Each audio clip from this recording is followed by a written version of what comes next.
Prezados, estamos aqui finalizando o nosso segundo seminário multidisciplinar aqui em São Paulo, onde tivemos a oportunidade de abordar vários temas voltados à gestão de recursos humanos e queremos fechar aqui com chave de ouro, né? Não menosprezando os demais que aqui já estiveram, mas com as questões que envolvem o e-social.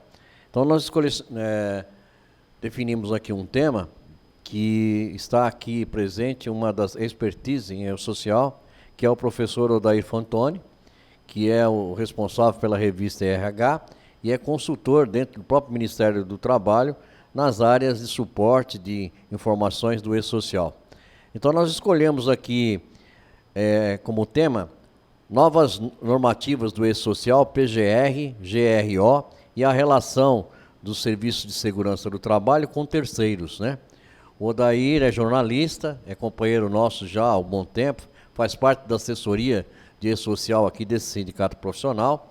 Além do que, ele também é responsável e CEO da área de ABF, da ABF Educação, né?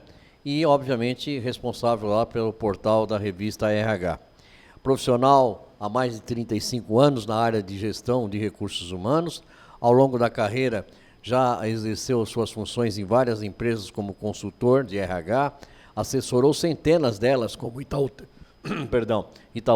Metal Leve, Construtora CBPO, Duratex, Grupo Estado de São Paulo, Folha, Grupo Plaza, Shopping Ibirapuera, entre outros, né? E também, para nós, ele já nos propiciou a possibilidade de estarmos divulgando o seu livro, que é a implantação do e-social, implantação consciente, né, Odair?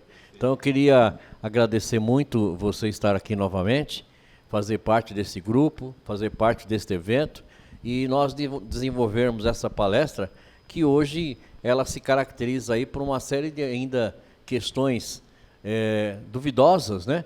E diante da sua expertise, tenho certeza que você poderá elucidar e passar para esse pessoal informações contundentes e assertivas dentro do seu conhecimento acadêmico. Desde já, estamos disponibilizando o nosso WhatsApp, que é 11 9839 3595, para que vocês façam perguntas que nós vamos encaminhar aqui ao professor Odair, e o Odair estará respondendo com a maior presteza possível. Odair, muito obrigado por você estar aqui novamente, viu? Fique à vontade aí para você fazer a sua explanação. Ok? Eu que agradeço, doutor Edson, é sempre um prazer estar aqui presente no Sindirócio, né? Um segmento aí que a gente já atua há bastante tempo, desde 2009, auxiliando alguns hospitais, né? Inclusive de grande porte, espalhado no Brasil, né? As principais referências aí, o Hospital Real Português do Recife, que é o maior da região norte-nordeste, né? O hospital, a Rede Santa Catarina em São Paulo, né? Entre outros. Então é isso, vamos lá. Um abraço. Então, sem mais delongas, vamos ao nosso tema, né? Novas normativas do e-social, e também vamos falar do PGR, GRO e a relação de SST com terceiro. Tudo isso tem a ver e está gerando muitas dúvidas, né? As alterações aí, principalmente dos últimos 2 anos, né? Mas a gente considera aí desde a reforma trabalhista, né, que ocorreu em 2017. Então, a gente vai tentar, de forma sucinta, tentar esclarecer aquilo que a gente sabe que são as principais dúvidas de muita gente na área de recursos humanos e saúde e segurança do trabalho. Então, para a gente começar, nós vamos falar aqui do PGR, que é o Programa de Gerenciamento de Risco, e o GRO, que é o Gerenciamento de Riscos Ocupacionais. E para atender essa nova demanda, né, que temos aí a vigência a partir de janeiro desse ano, de 2022, nós identificamos algumas fases, né, dentro da própria NR1, nova NR1, né, que é a fase inicial, levantamento preliminar de perigo, fator de risco. Na verdade, a NR fala em em levantamento preliminar de perigo. Por que a gente colocou o fator de risco? Porque no e-social Se a gente se utilizar da versão 2.5, que era a versão anterior, a versão completa, que no futuro retornará aí ao E-Social, nós vamos encontrar uma infinidade de fatores e riscos. E esses fatores e riscos, basicamente, são os perigos que o governo espera receber ou que esteja contemplado no PGR, tá ok? Então, essa fase preliminar de perigo, ela tem que ser feita antes do início do funcionamento do estabelecimento ou novas instalações, para as atividades existentes e também nas mudanças e introduções de novos processos e novas atividades. Ok? Uma segunda fase, que é a fase de identificação de perigos, fator de risco, o que deve incluir. Nessa fase, então, a gente tem a descrição dos perigos e possíveis lesões ou agravos à saúde, identificação das fontes ou circunstâncias e indicação do grupo de trabalhadores sujeito aos riscos. Então, só para ressaltar, mais uma vez, o E-Social, para quem tem dúvida de tudo aquilo que eu devo observar dentro do PGR, né, eu posso recorrer à versão 2.5, tá? Tabela 23, que são os fatores e riscos, tá ok? E lá eu vou encontrar riscos físicos, químicos, os biológicos, os ergonômicos. Aí os ergonômicos nós temos lá os ocupacionais, os sociais, cognitivos, psicossociais cognitivos, temos os riscos de acidentes, né? Então, quando a norma traz essa questão da identificação de perigos, né, eu vejo que a norma se aproxima muito de normas já utilizadas no mundo, tá? Principalmente as europeias. Tá? Então, eu parto do ponto de um perigo, tentando eliminar aquele perigo, e quando não for possível, eu vou praticar algumas ações a fim de minimizar aquele perigo, aquele fator de risco. Tá? Então, o perigo que não é eliminado, ele se transforma em um risco ocupacional. E aí eu vou ter que verificar, diante desse risco ocupacional, a necessidade, por exemplo, de utilização de um EPI, necessidade de um treinamento, a necessidade de exames, né, para acompanhamento do trabalhador sujeito àquele risco. Tá ok? Bom, e aí nós temos ainda uma terceira fase dentro do PGR-GRO, que é a fase de avaliação desse risco, tá ok? E isso é interessante por quê? Porque praticamente a gente poderia dizer que quase todas as empresas já sabem o que é trabalhar com avaliação de risco, né? E é isso que o governo tenta trazer agora para a área de saúde e segurança. Tá ok? Então, nessa fase, eu tenho que avaliar o risco de acordo com a severidade versus a probabilidade, e aí eu vou encontrar o nível desse risco. Então, se eu tenho uma probabilidade baixa de acontecer alguma coisa relacionada àquele risco, e a severidade, ou seja, se acontecer aquele fator de risco, um problema, qual é a severidade, qual é o dano que pode causar ao trabalhador ou aos trabalhadores, tá? Eu vou identificar, então, o nível. Eu peguei aqui uma metodologia, essa metodologia é aberta, pode ser utilizada de preferência da empresa, mas a gente pegou aqui a metodologia do Sistema de Análise de Perigos e Controle de Pontos Críticos, tá? Que é uma metodologia que nasceu lá na década de 50, do século passado, tá? Para atender necessidades específicas da NASA. Tá? Então, ela tem, na sua base, uma metodologia preventiva, com o objetivo de poder evitar potenciais riscos que podem causar danos através da eliminação ou redução do perigo. Para a gente ter uma ideia, tá? Como é que funciona esse gráfico? Eu tenho aqui a frequência, tá? Ou a possibilidade de acontecer alguma coisa relacionada àquele fator, àquele risco ocupacional. E aqui, a severidade, caso ocorra. Tá ok? Então, se eu tenho uma severidade muito baixa e uma frequência muito baixa também, estou aqui no nível 1. Ou seja, se eu detectar um risco ocupacional com esse nível, né, de possibilidade de ocorrência, né, com esse nível de risco, eu não vou priorizá-lo em relação a um nível alto. Tá? Eu tenho um risco que a possibilidade de ocorrer é grande, e se ocorrer, pode até trazer morte aos colaboradores. Um risco altíssimo. Então, eu vou priorizar as minhas ações, me desculpem, em relação a esse risco que o nível é altíssimo, ok?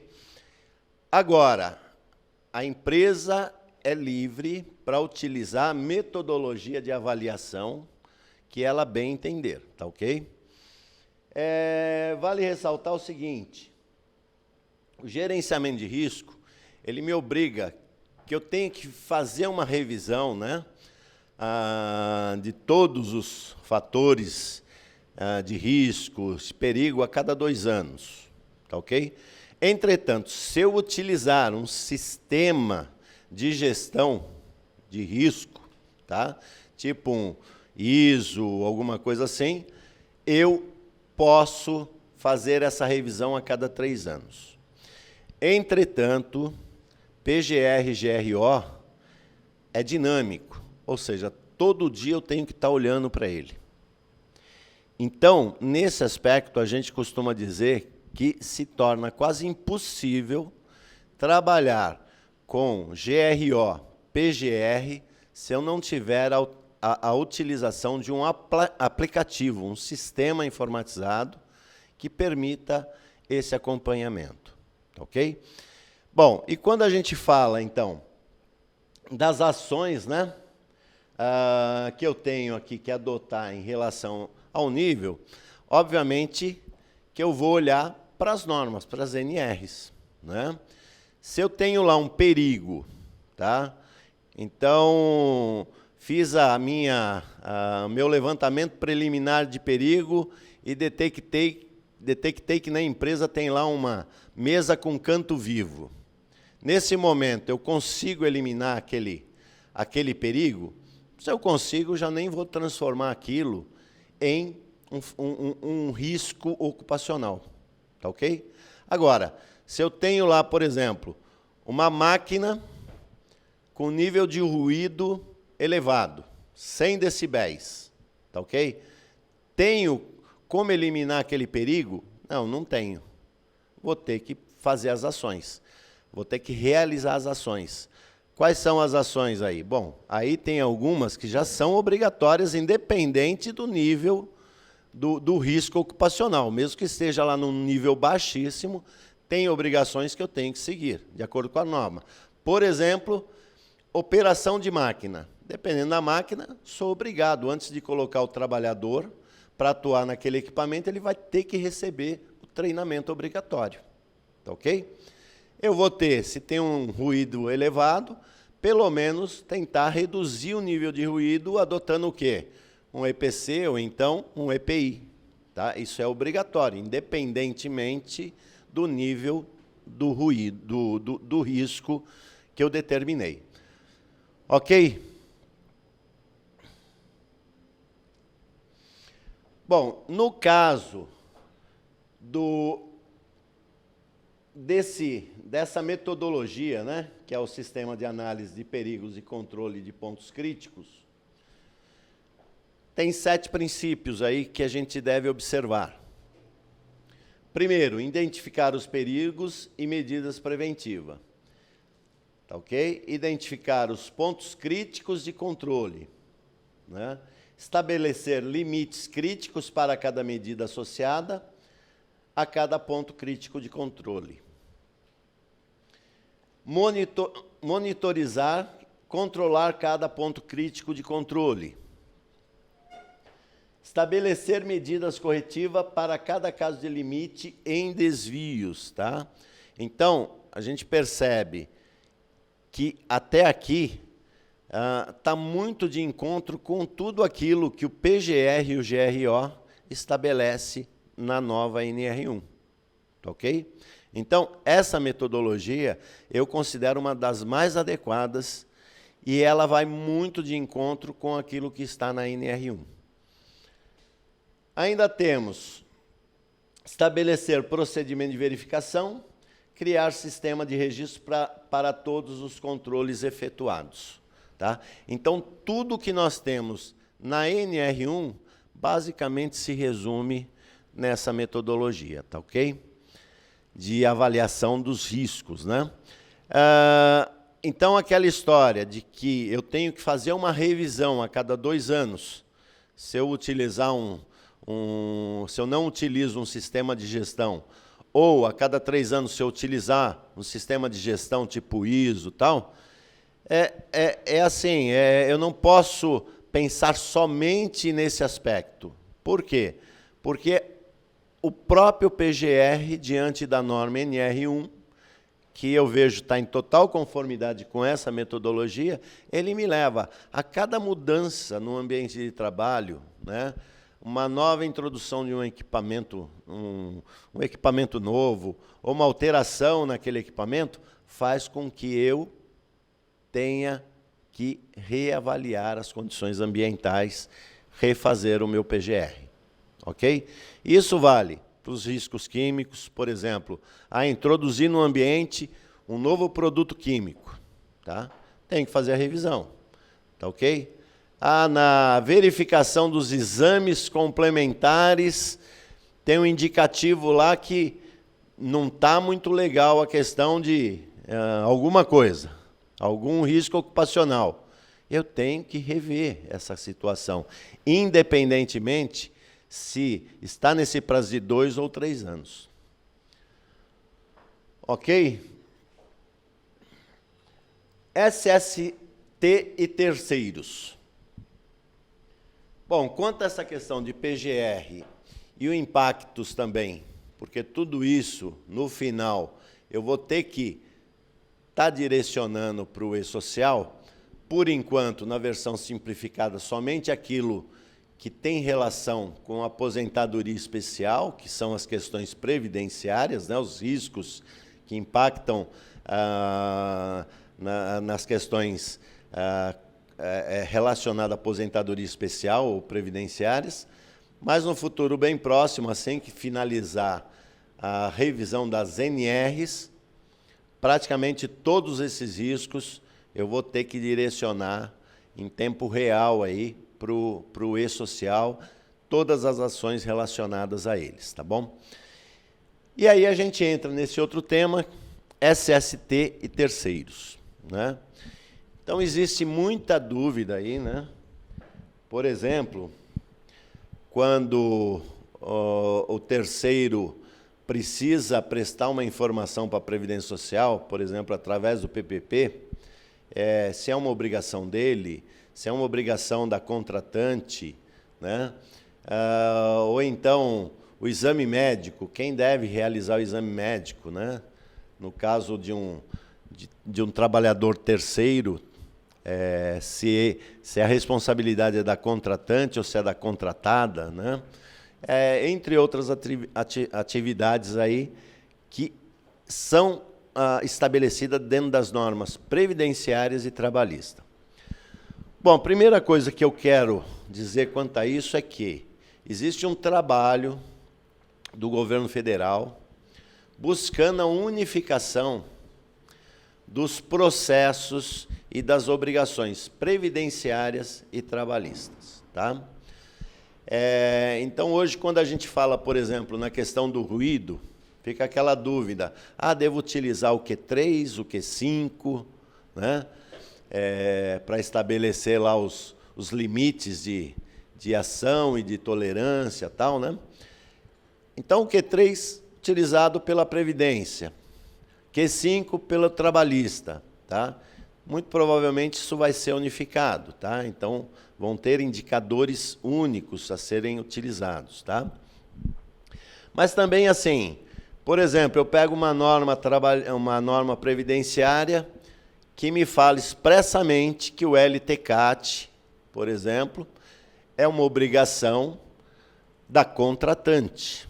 E a contratante deve fornecer à contratada, né, para que a contratada possa fazer o PPP, né, do seu trabalhador e, quando for o caso, fazer o recolhimento adicional para fins de aposentadoria especial e tal, né. Aí nós vamos para as NRs, que até então, né, fica lá a dúvida. Pô, quem deve fazer o PPRA, o PCMSO, agora o PGR, que substitui o PPRA, né? Sempre teve essas dúvidas. Então, nós vamos tentar aqui eliminar essas questões, tá? E, obviamente, a gente vai ficar aberto aí através do Sindirócio, né? O canal Sindirócio, para tentar eliminar possíveis dúvidas que ainda restar sobre esse assunto também, né? Então, vamos lá. Primeiro ponto que eu chamo a atenção é o artigo 39 do Decreto 10.854, agora do final de 2021. Tá?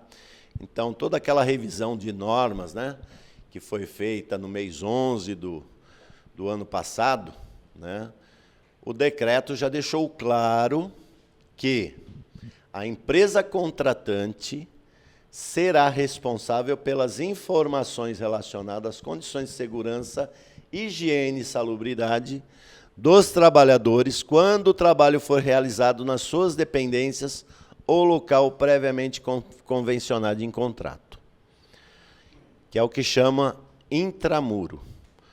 Ou seja, se uma contratante traz o trabalhador para dentro da sua casa, ou ele indica um espaço para que o trabalho seja realizado, isso é um intramuro. A responsabilidade quanto às obrigações de saúde e segurança é dele, contratante. Ok? Então, ele tem que receber, por exemplo, da contratada quais são os riscos eventuais que a contratada está trazendo para o ambiente, vai ter que informar esses riscos no seu PGR, tá? Ou então citar o PGR da própria contratada, né? E devolver para a contratada, por exemplo, todos aqueles riscos, os próprios e também os da contratada, né? Que os trabalhadores aqui no intramuro estarão sujeitos. Ok? Então, esse é um primeiro ponto. Bom, e aí o LTCAT? Pois é. PGR, sendo da contratante, ela tem condições, né, de elaborar o LTCAT, né, inclusive com os riscos originários da atividade da contratada, que agora está aqui dentro da empresa, tá, e devolver para a contratada para que essa possa informar, por exemplo, GFIP, se ainda tiver, informar E-Social, informar no PPP, tá? Até que o PPP em papel ainda esteja em vigência, né? Em vigor, tá bom?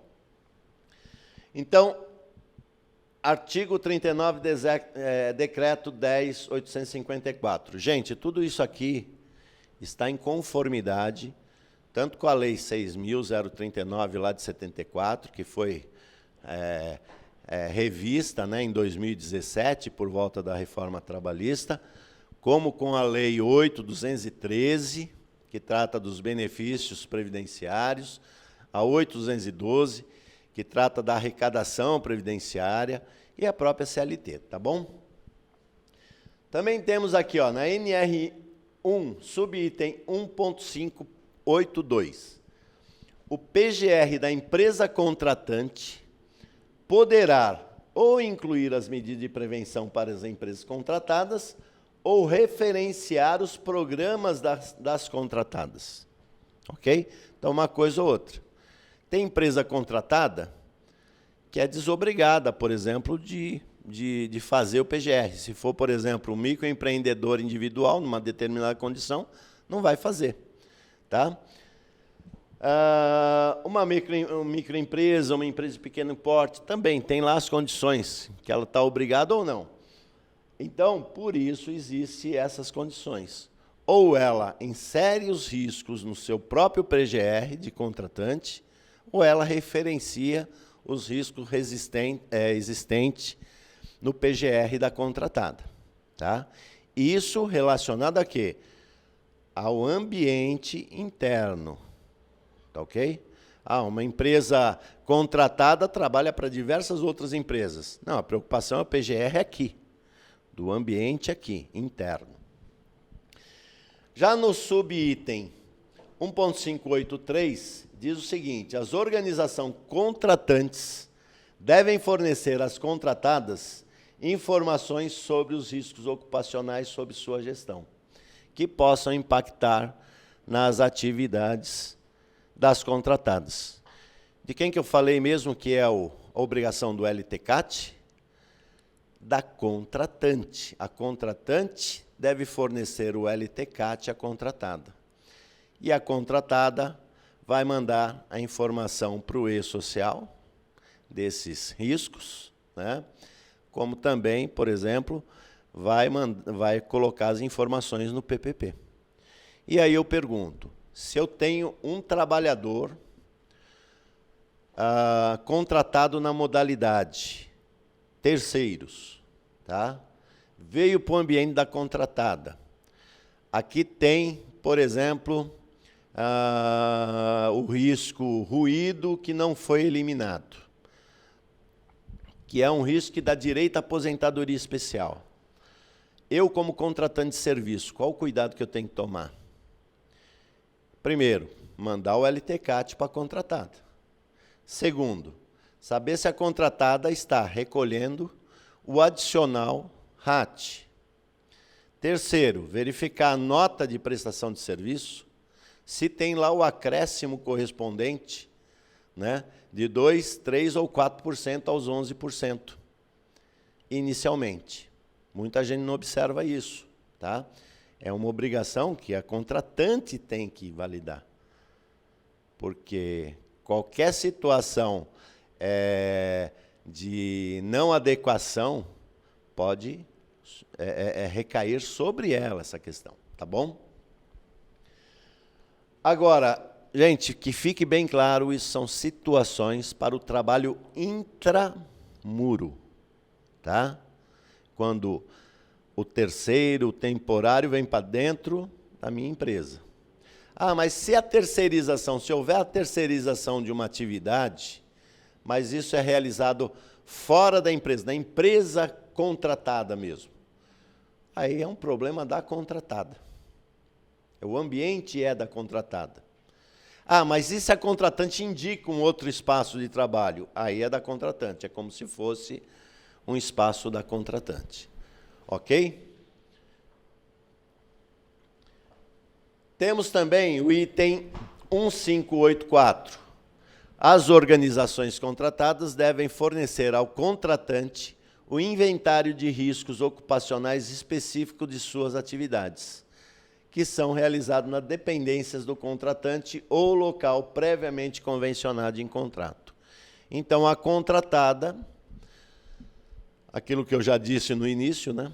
Quando vai iniciar as atividades num contratante, deve fornecer para a contratante, né, um inventário de riscos ocupacionais específico da sua atividade. Bom, é uma empresa de limpeza. Está levando para dentro da contratante um determinado produto químico, muito agressivo, que é um risco ocupacional. Tem que falar isso a respeito com a contratante. Tem que colocar isso no inventário de risco.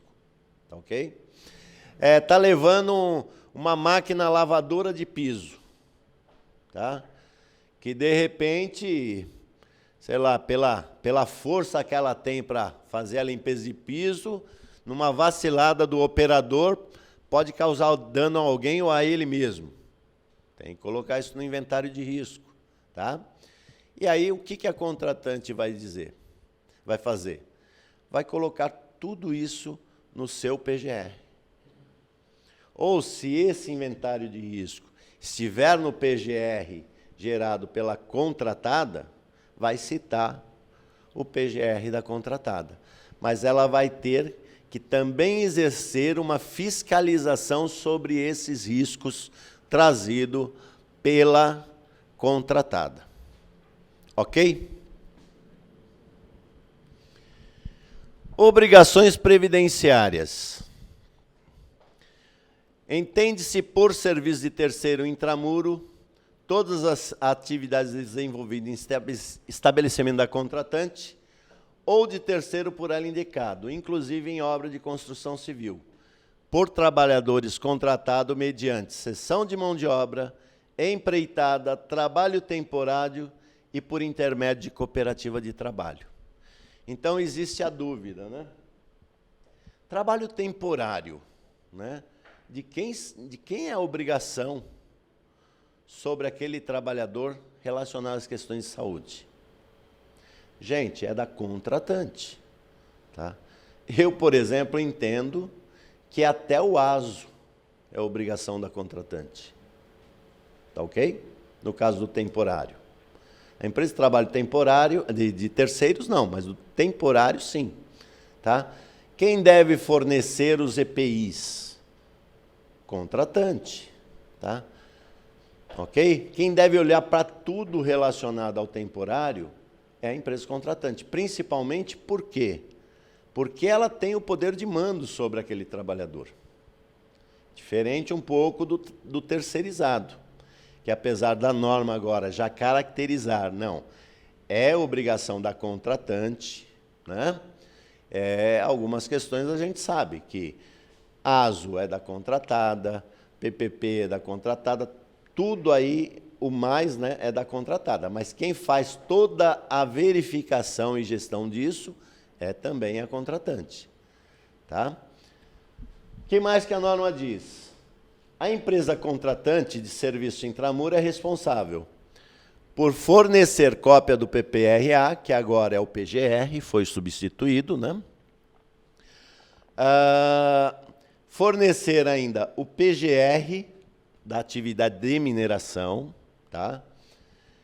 PCMAT, que é de construtora, e LTCAT, que permitam a contratada prestar as informações que esteja obrigado em relação aos riscos ambientais.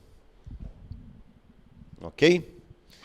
Também, pelo cumprimento dos programas PGR, PGR da atividade de mineração e PCMAT. Opa, então a contratante de serviço é obrigada pelo cumprimento dos programas PGR? Sim. Né? Ok? Então, todo esse grupo de trabalhadores está aqui dentro dessa condição da IN 971. E pela implementação de medidas de controle ambientais para os trabalhadores contratados. ASO é medida de controle ambiental?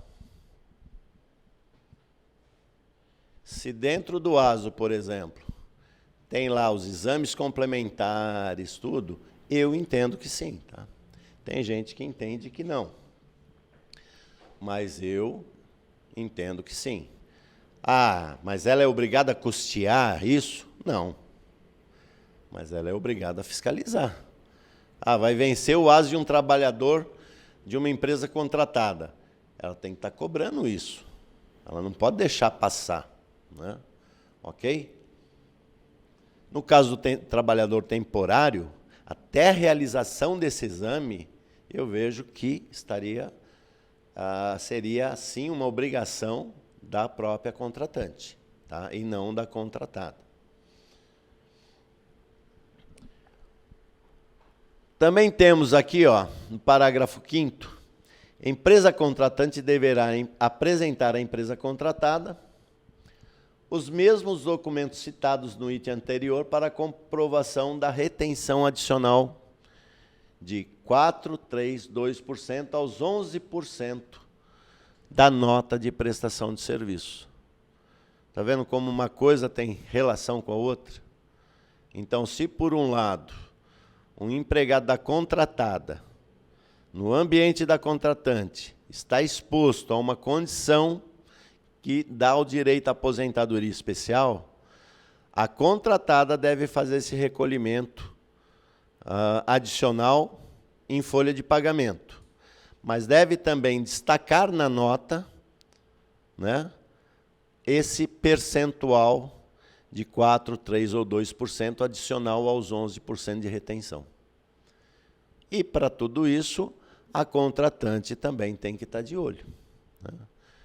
Por isso que tem muita empresa hoje, né, que fazem, que a atividade é a análise de prestadores de serviço, né, auditoria de prestadores de serviço, já estão olhando também, começaram a olhar também para essas questões previdenciárias e trabalhistas relacionadas à saúde e segurança do trabalho.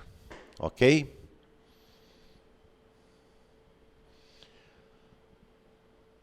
Artigo 291 também diz o seguinte: obrigações a cargo da contratada. Perfil profissiográfico profissional, PPP. GFIP, e aqui se estende ao E-Social, no momento devido, né? E implementação do PCMSO. Ok? Então, nesse caso, foi tirado aí da mão da contratante. É da contratada o PCMSO.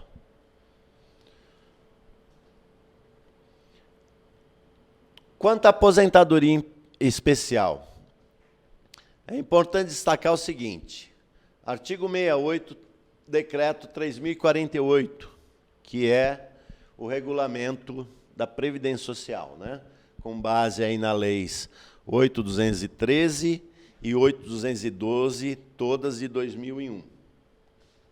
A comprovação da efetiva exposição do segurado a agentes prejudiciais à saúde será feita por meio de documento em meio físico ou eletrônico, emitido pela empresa ou por seu presposto com base em laudo técnico de condições ambientais de trabalho, expedido por médico do trabalho ou engenheiro de segurança do trabalho. Ok? Então, com base em laudo, em documento meio físico ou eletrônico, qual seria esse documento? PPP, e já a partir de janeiro de 2022, E-Social, que é o meio eletrônico. Mas com base em quê?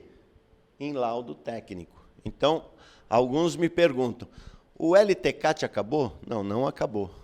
Inclusive, existe a previsão na lei 8.213, tá? De que o laudo é que dá o respaldo à aposentadoria especial. Ok? Agora, a forma como eu apresento para a Previdência Social determinou que fosse outro, o PPP ou o E-Social, assim que se tornar eletrônico, né, que está previsto agora para janeiro de 2022. A comprovação da efetiva exposição dos segurados da empresa contratada para prestar serviço mediante cessão ou empreitada de mão de obra será feita com base em LTCAT emitidos pela empresa contratante. Então, mais uma vez, aí também no decreto, com base na lei 8.213, é a responsabilidade da contratante emitir esse laudo. Ok? Pessoal, era isso que eu tinha. Agora nós vamos entrar aí nas perguntas e respostas, né?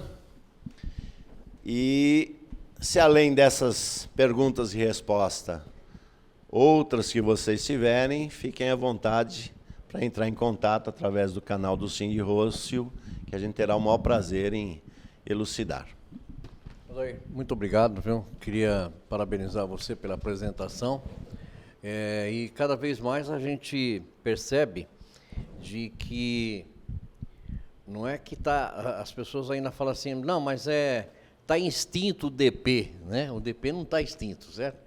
O DP faz parte da gestão de recursos humanos, né? E na área da administração de pessoal tem todas essas situações que aí está. Eu recebi algumas perguntas aqui e vou tomar a liberdade de fazer algumas para você, também pensando efetivamente nas disposições legais as quais você colocou. Já é do meu tempo e do seu tempo, quando eu ainda tinha cabelo, né? Tinha um tal de SB40. Lembra do SB40?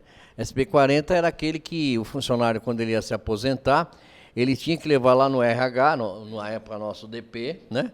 Para ele preencher, para dizer lá quais eram os níveis e condições de riscos biológicos, para ele dar entrada na aposentadoria especial. Ponto.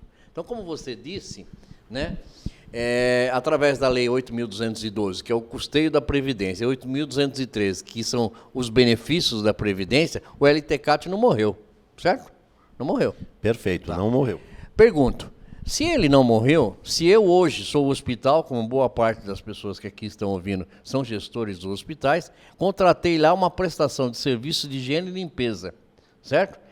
E aí, normalmente, a auxiliar de limpeza, ela vai dizer assim, não, mas eu trabalho em um hospital, é um ambiente insalubre, eu vou ter que, na realidade, ter um documento para me requerer minha aposentadoria especial. Não é bem assim, certo? Certo. Então, da forma que você fez a exposição, para mim deixar isso muito bem coercitivo para o pessoal, o LBCAT tem que ser feito pela entidade para a empresa terceirizada. É isso? Exatamente. Tá, isso tem que ficar muito bem claro A para contratante é obrigada a fornecer esse LTCAT. Se ela vai ter direito à aposentadoria, se ela não vai ter direito à aposentadoria, é outros 500, é um problema dela. Exatamente. Mas o fato da exigência legal, eu vou ter que fazer. Sim, isso. a contratante tem Tá. que fazer. Outro aspecto. Voltando de novo na questão do serviço de higiene e limpeza. O serviço de higiene e limpeza, ele tem contato com uma infinidade de produtos químicos, né? E há uma obrigação por parte da legislação trabalhista no que se refere a ter a ficha técnica de produtos químicos, correto? Sim. Que, novamente, boa parte dos hospitais sequer sabe que essa ficha e muitas vezes nem querem e nem cumpre essa, porque alguns acham que, pegando o produto químico, olhando o rótulo dele, é a ficha química, né? Aí ele vai lá e copia o que está no rótulo do produto e fala, não, eu tenho a ficha química, né? E isso não é. Até porque lá tem que estar explícito, quando ocorrer um acidente de trabalho, quais são as doenças, quais são os riscos que ele tem. Pergunto para você, normalmente, isso tem que ficar muito bem caracterizado para ele, quando eu contrato esta empresa, certo? Seja ela de serviço de higiene e limpeza, seja ela de radiologia, seja ela de laboratório de análise, estas contratadas, elas têm que disponibilizar para eu que estou contratando, que elas têm ficha técnica, não? Sim, a FISPQ. A FISP. FISPQ, que é a ficha de produto, isso. de produtos químicos, né? Sim. Não só isso, tudo aquilo relacionado aos fatores e riscos e perigo que está levando para dentro da contratante deve ser indicado. Por isso que aqui a gente vai ver, né? Quer ver? Vou voltar um pouquinho aqui para vocês verem que, no mínimo, eu vou disponibilizar um inventário de riscos ocupacionais. Sim, okay. Tá? Esse inventário de risco pode estar no PGR. Se caso não estiver no PGR, pelo menos tudo aquilo que compõe o inventário de risco ocupacional deve ser fornecida pela contratada para a contratante, que aí vai inserir no seu PGR-GRO e devolver essas informações para a própria contratada, prestar informações para fins de aposentadoria especial e também para fins dos recolhimentos dos adicionais devidos aí, né? Na realidade, a grosso modo, eu como advogado, você inclusive nesse processo de auditoria, nós temos que passar para os nossos telespectadores o raciocínio da norma, porque às vezes a pessoa lê e não entende a norma. Então está dizendo o seguinte, se na realidade aquele trabalhador, seja o auxiliar de laboratório, técnico de laboratório, o farmacêutico que está trabalhando lá na análise clínica, ele tem contato com o risco biológico, certo? Ele tem um risco trabalhador, Sim. certo? Então a empresa, ela tem que saber que a corresponsabilidade de qualquer situação que ocorrer ao empregado é de responsabilidade dela, concorda? Concordo, sem dúvida. Muito bem. O segmento de saúde há vários processos para requerer aposentadoria, especificamente aqueles denominados a aposentadoria especial. Nessa modalidade, ainda é necessário o LTCAT? Sim, é justamente para fins de aposentadoria especial que existe a obrigatoriedade do LTCAT. Se eu tiver num ambiente que eu fiz o meu levantamento preliminar de perigo, fatores de risco, não encontrei nenhum risco ocupacional, tá ok? Que gere o direito à aposentadoria especial, tá? Que gere o direito, não, que gere a possibilidade da aposentadoria especial, eu não tenho necessidade de fazer o LTCAT. Sim. Aí o LTCAT não é obrigatório, porque só é obrigatório manter o LTCAT para os riscos ocupacionais que possam gerar o direito à aposentadoria especial. E além do que, deixar isso bem claro também, né, Odair?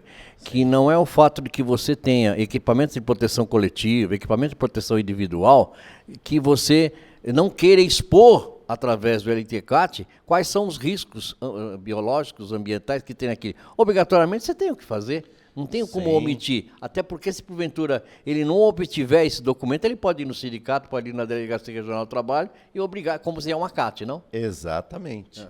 Tá? Então, assim, não tem o porquê eu omitir. Sim. Agora, eu tenho um determinado risco. Tá? Se o fato de eu fornecer um EPI, tá? Não gera direito à aposentadoria especial ou à insalubridade, né? Mas no caso aí do LTCAT, aposentadoria especial. Eu vou fazer o laudo indicando que o uso do EPI não gera a possibilidade de aposentadoria especial. Então, aí a empresa não tem que recolher o adicional RAT e também não tem que destacar na nota fiscal esse complemento aos 11%. Isso é uma coisa, a segunda pergunta que eu quero te fazer, mas deixar isso bem claro para os nossos telespectadores, que o que ocorre? O fato de você elaborar esse documento não quer dizer que você não está cumprindo a caracterização do adicional de insalubridade. Sabe o que é? Eu não vou fazer isso porque eu vou ter que pagar adicional de insalubridade. Não tem nada a ver uma coisa com a outra, correto? Você tem que mostrar, a lei quer saber o seguinte, o que é que o Odair está fazendo aqui? Ele é auxiliar de necrópsia, ele abre o corpo para fazer análise. Então, você tem que mostrar o que ele faz. Ele é serviço de higiene e limpeza, você tem que mostrar que é serviço de higiene e limpeza. Ele é auxiliar de enfermagem, ele é técnico, ele é auxiliar administrativo, certo? Muito bem. Auxiliar administrativo tem risco biológico? Não, ele trabalha no DP do outro lado da rua. Não tem, certo? Exatamente. Né? Okay? Tá. Deixa eu falar uma outra aqui que apareceu aqui. Antes de falar isso, explica de maneira didática, menos prolixo, porque eu também tenho horror a números, né? Me explica para mim esse negócio da nota fiscal aí. Então, vamos lá. Eu contratei, boa parte deles, eles têm isso daí lá. Eles têm contratação de empresa de segurança, porteiro, né? Higiene e limpeza e tal. E daí, me explica esse negócio da nota fiscal aí, explica isso detalhadamente, que eu não consegui entender, por gentileza. Vamos lá. Toda prestação de serviço, né, certo, é considerada prestação de serviço, cessão de mão de obra. Quando a empresa emite uma nota, né, ela tem que destacar uns 11%. A empresa contratante tem que fazer... É o ISS? Não. Não, tá. É o INSS mesmo. Tá, okay. De retenção, tá. Né? Então, ela tem que reter do pagamento. Então, vamos imaginar uma nota de R$100 mil. Tá. 11%, 11 mil. A contratante tem que reter esse valor, certo, recolher para a Previdência. Certo. Tá certo? E vai pagar apenas R$89 mil para a contratada. Aspas, que presume-se aí de que se ele não fizer essa contribuição para a Previdência, aquele que o contratou está fazendo isso já de maneira coercitiva. Isso. Ok. 11%. Tá. Agora, foi detectado aqueles trabalhadores, vamos imaginar que cada um ganhe R$1.000. Certo. Tá? Para fazer conta redonda. Sim. Um deles está atuando num ambiente que dá direito à aposentadoria especial de 15 anos. Tá? 15 anos, primeiro, a contratada, então, já vai ter que recolher, quando ela fizer o recolhimento previdenciário dela, né, 12% a mais no RAT. Além disso, a contratante, tá, vai ter que recolher, vai ter que reter, além dos 11% sobre todo mundo, mais 4% só daquele colaborador. Tá. Ok? E isso o prestador de serviço nunca ele vai Ele tem que destacar na nota. Tá. Agora, cabe, a contratada que vai destacar. Sim. Mas, né, a contratante tem que fiscalizar isso. Sim. Se ela está vendo ali, em toda a documentação de saúde e segurança, que tem lá um funcionário cuja aposentadoria será de 15 anos, por exemplo, né? Tem que saber que tem um percentual de 4%. No nosso caso, todas é 25 anos, vai no mesmo procedimento, é isso? É isso. Tá. Tá ok? Ok, muito obrigado. Deixa eu falar a última aqui. Vamos lá. Quais os impactos que merece ter uma atenção o PGR para as exigências do E-Social? Eu costumo dizer o seguinte, olhem para o PGR com base na versão 2.5 do E-Social, que é a versão anterior, que é uma versão completa, tá ok? Que temos lá mais de 1.000 riscos, mais de 1.000 fatores e riscos, né? Hoje o PGR-GRO já obriga que eu olhe para todos os riscos ambientais e destaque, inclusive, os ergonômicos. E os ergonômicos, tem lá os ergonômicos, os físicos, né? Mas tem também, por exemplo, os ergonômicos corporativos, os psicossociais, entre outros ergonômicos. Então, eu tenho que olhar no contexto geral. E o próprio E-Social já me indica tudo o que é isso. O E-Social, a versão completa, que era até a 2.5. Essa exigência já está caindo para os hospitais filantrópicos? Para todos os hospitais, tá? Okay. A partir do dia 1º de janeiro. Tá. Tá ok? Ok. Desse ano. Muito bom, daí. Tá bom? Nosso tempo aqui é... E assim, só para complementar, quem não mexeu ainda com o PGR e o GRO, façam, porque é um processo um pouquinho demorado, tá? Requer, por exemplo, contratação de um ergonomista, tá? Requer, por exemplo, inserir no contexto, tá? Em alguns hospitais que a gente trabalha, por exemplo, toda a equipe de SESMIT, quase mais de 50 pessoas, e inclusive psicólogo, tá? Ergonomista, técnicos, enfermeiros do trabalho, médicos, engenheiros, técnicos de segurança, todo mundo envolvido, tá? E aí estamos mais ou menos há 1 ano e meio para colocar a casa em ordem. Muito bem, Odair. Tá bom? Nosso tempo aqui é muito curto, né, cara? Ok. Mas eu queria desde já novamente agradecer você por toda essa explanação. Queria alertar a todos que no nosso site www.sindocil.com.br, lá existe um campo Dúvidas do E-Social. Só clicar lá, cai no e-mail do Odair, que nos dá assessoria com relação a isso. Muito obrigado por tudo. Eu que agradeço, sempre um prazer estar aqui com o Cindy Rossel e principalmente com você, né? Nosso parceiro aí de longa data. Obrigado. Obrigado a todos.